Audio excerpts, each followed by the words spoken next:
Today we're diving deep into a really stealthy campaign called Operation Macromaze. And the group behind it? None other than the notorious APT28, who you might also know as Fancy Bear. Let's get into how they pull this off. Now, before we jump in, it's super important to mention that all the information we're covering today comes from a fantastic report by the cybersecurity research group Lab 52. They're the ones who first uncovered and detailed this whole operation. So, first things first, the lure, a deceptive document. How does an attack like this even get started? You might think it's some super complex, high-tech exploit, but you'd be wrong. It all starts with something much simpler. Check this out. The bait is a document that's designed to look like an official notice from Spain's Ministry of Justice. But here's the really clever part. Look at the date, September 2025. It's set in the future. This is a classic social engineering trick, right? It's just weird enough to spark your curiosity and make you think, what is this? And you open the file. Okay, before we go any further, we need to talk about a crucial concept here, a living off the land attack. This is a game changer. It basically means the attackers aren't bringing their own custom malware. Instead, they're using programs and scripts that are already on your computer. Things like Microsoft Office, your web browser, basic scripting tools.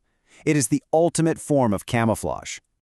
All right, next up, the intrusion, specifically the malicious macro. Once the user is tricked into opening that document, the real intrusion begins, and it's all thanks to a nasty macro hidden inside. You know that familiar yellow warning bar in Microsoft Word that asks you to enable macros? Well, as soon as the user clicks that, the macro instantly and silently gets to work. It drops 6 different script files, we're talking VBScripts, batch files, even an HTML file right into the user's profile. Then it launches the main VBScript, and the attack chain is officially underway. And this is what kicks the whole thing off. This single line of code.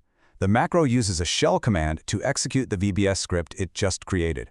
And just like that, it passes control to the next stage of the attack, all happening completely behind the scenes. Now, this next part is just plain clever. To cover its tracks, the macro displays a fake Microsoft Word error message. The user just thinks, oh, the document is corrupted, and closes it, totally unaware that, in the background, the real damage is just getting started. So the crucial thing to get here is that this isn't just one single event. It's a chain reaction. This brings us to the escalation, a multi-stage attack chain where each script triggers the next one to dig deeper into the system. A key goal for any attacker is what we call persistence. They don't want their malware to get wiped out just because you restart your computer, right? So how does APT28 solve that problem? They just create a simple Windows scheduled task. I know this stasks command looks like a total wall of text, but what it does is devastatingly simple. It tells Windows to automatically run the attacker's VBS script over and over again at set times. Boom. They've just created a persistent backdoor that will keep relaunching itself.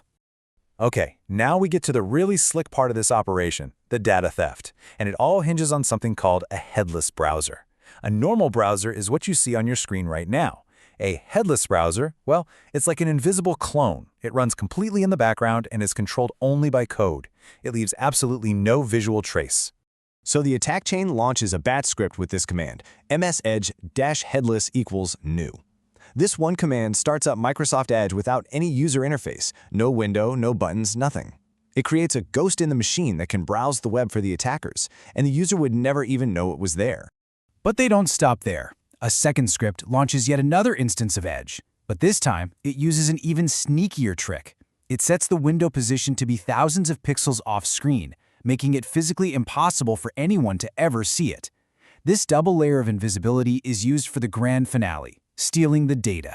So all of this setup, the macros, the scheduled tasks, the invisible browsers, it's all been leading to this one thing, the heist. And this is how they pull off the stealthy data exfiltration. So how do they actually get the data out? They use a simple HTML form. That's it. You can see a little piece of the code right here. The action attribute points to a URL at webhook.site. Now, this is a legitimate service that developers use for testing, but in this case, it's been repurposed as a simple, anonymous Dropbox for the stolen information. And with that, the job is done. That invisible browser collects system information, packages it all up into that simple HTML form, and sends it off to the attacker's webhook URL. To any network security tool, this just looks like normal web traffic, which makes it incredibly hard to detect. Okay, let's wrap this up with the most important part. What can we learn from this? And more importantly, how do you spot it? Let's talk about the key takeaways and the indicators of compromise.